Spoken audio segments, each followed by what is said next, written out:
So you're with Transmission, and today we're joined by Sally and Manika, sisters. So tell me a little bit about yourselves to start with.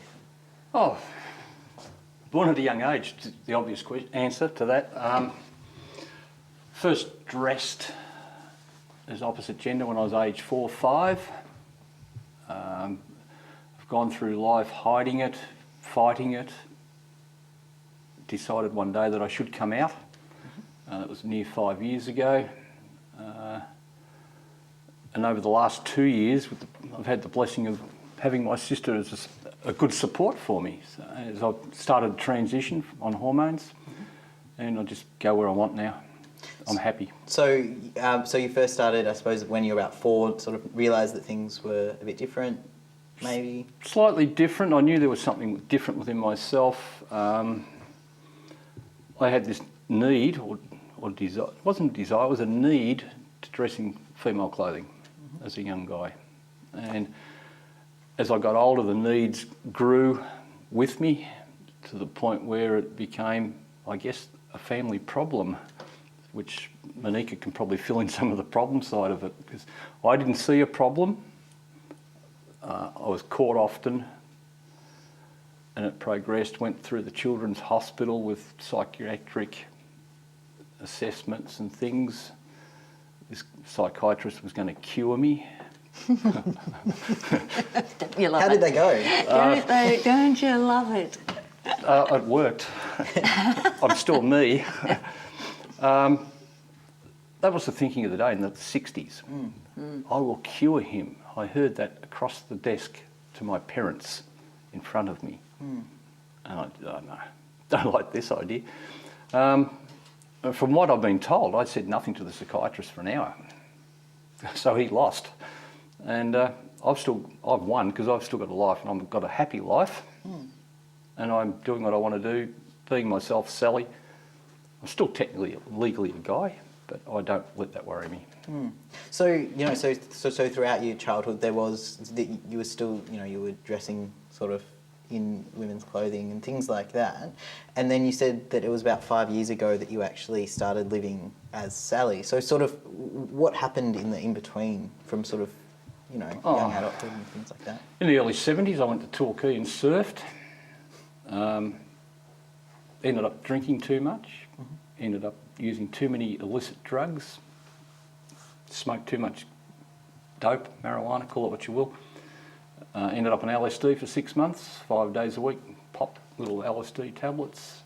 Ended up on heroin, poking $120 worth of that stuff up my nose every weekend. Cleaned up, got a life. And at that time, I totally pushed Sally aside, didn't even think about it. Cleaned up, girl I'd met during the drug haze, and I ended up connecting, got a relationship, got married, 2 kids. The Sally side of me came back. It was unnamed Sally at that stage. She found a stash of clothes that I'd managed to purchase over the journey and left. So I was single till around 1999, where I got involved with a girl again who was quite comfy with myself. We talked about it. Everything went well. We built a house, we got married. She tried changing the rules. You can't dress, you dress when I'm not at home. Accusations, lies. Changed the rules, so I walked out. So I've been walked out on, and I've done the walking. I now live alone, and within the last 5 years, I've become Sally. I still work as a guy. There's still guys work uniforms, and when I go out, I live this, which is good. My aim, a couple of years' time, I can legally retire. I'm going to retire him full stop and live full-time Sally. Okay. That's my life in a nutshell. Just sums up nicely in... 5 minute nutshell. Yeah. So, Manika, when did you first know sort of about Sally? Don't know. I've said sometimes it was around 10, but I think really it was probably my early teens, because I had an auntie who worked at what was called Burley back in those days, and so that was lingerie. So as my auntie, I would go in, and it was just when the psychedelic era was kind of happening. So I had every colour of the rainbow in terms of underwear and bras and things, which obviously Sally enjoyed as well.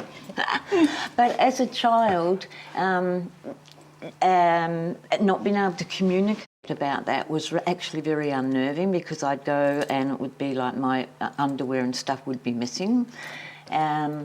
When Sally was taken to the psychiatrist, it's only by us talking and going back that I realised what was happening, because I was taken to a friend's place and told that, and it was on a Saturday because of my father being able to go, was told that they were going shopping. Now, as a kid of like 11 or 12 or 13 or however old I was, the natural thing would have been to go, why can't I come shopping? You know, like, why am I staying at home? And then they would come back and they never had any parcels. And, I noticed that, and I knew it was strange, but the energy of the family was, you don't ask questions, you don't say anything. So I knew, because my clothes were being taken, but I didn't know any more than that. And I don't know how, the word transvestite wasn't, I don't know how I came to know all of that. Yeah, but the thing is that I could feel in the family that there was something happening for Sally, and I wanted us to come out and all talk about it, but of course they didn't know how to deal with it. And so when they went to the psychiatrist, he actually said, I think this might be impacting on your daughter, and why don't you bring her along? And they said, no, we don't want to involve her. And so that left me quite vulnerable, actually, because they thought that nothing was happening for me. Secrecy was huge, so I carried this massive secret that, there was something happening. I didn't quite know what it was. I don't know when I realised that it was, transvestism, but I did. Yeah. And do you remember sort of the first time, I suppose, Sally and you had a conversation about, Yep. Sally's gender identity and those sorts of things?